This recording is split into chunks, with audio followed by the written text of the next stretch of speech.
ఆర్థిక ఇబ్బందులున్న మత్స్యకారులకు ఇచ్చిన మాటను నిలబెట్టుకుంటూ కూటమి ప్రభుత్వం వరుసగా రెండో ఏడాది కూడా వేట నిషేధ సమయంలో ఇచ్చే ఆర్థిక భృతిని విడుదల చేసిందని డిప్యూటీ సీఎం పవన్ కళ్యాణ్ అన్నారు. మత్స్యకారుల సంక్షేమం పట్ల ప్రభుత్వానికి ఉన్న నిబద్ధతకు ఇది నిదర్శనమన్నారు.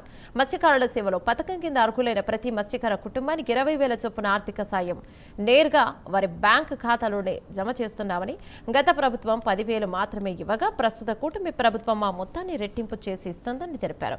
దీని ద్వారా రాష్ట్ర వ్యాప్తంగా 1.30 లక్షల మంది మత్స్యకారులకు లబ్ధి చేకూరనుంది. ఈ పథకం కోసం ప్రభుత్వం మొత్తం 262 కోట్లు వ్యయం చేస్తుందన్నారు. కాకినాడ జిల్లాలో 24,930 మంది లబ్ధిదారులకు 49,086 కోట్ల మేర, పిఠాపురం నియోజకవర్గంలో 6,897 మంది లబ్ధిదారులకు 13.79 కోట్ల మేర లబ్ధి చేకూరనుందని పవన్ తెలిపారు.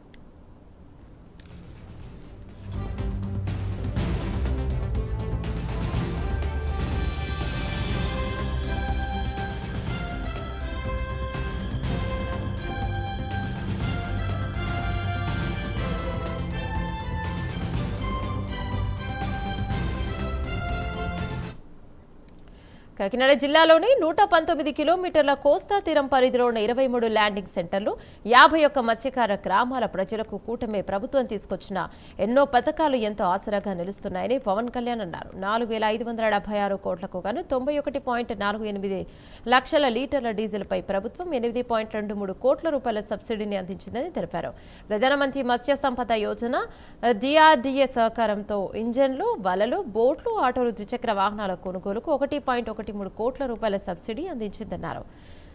కోనపాపపేట గ్రామంలో మత్స్యకారుల కోసం 2 కోట్ల వ్యయంతో కమ్యూనిటీ హాల్ నిర్మిస్తున్నామని, సముద్రంలో వేటకు వెళ్లే మత్స్యకారుల రక్షణ కోసం ప్రభుత్వం ఉచితంగా 100% సబ్సిడీపై ట్రాన్స్ఫాండర్స్ ఇస్తోందని పవన్ చెప్పారు. ఇవి తుఫానులు, అత్యవసర వైద్య పరిస్థితుల్లో ఎంతో ఉపయోగపడతాయన్నారు.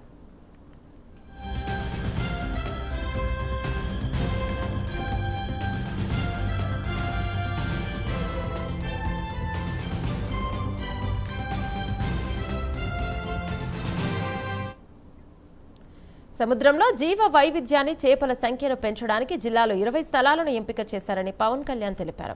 ఒక్కో చోట 20 లక్షల వ్యయంతో ఆర్టిఫిషియల్ రీఫ్స్ ఏర్పాటు చేస్తున్నామన్నారు. సముద్ర తాబేలను రక్షించేందుకు వీలుగా అన్ని ట్రాలింగ్ బోట్లకు ఉచితంగా టెడ్ పరికరాలను ప్రభుత్వం పంపిణీ చేస్తోందని తెలిపారు. సీఎం చంద్రబాబు సమర్థ నాయకత్వంలో ప్రజలకిచ్చిన ప్రతి హామీని కూటమి ప్రభుత్వం నిలబెట్టుకుంటోందన్నారు.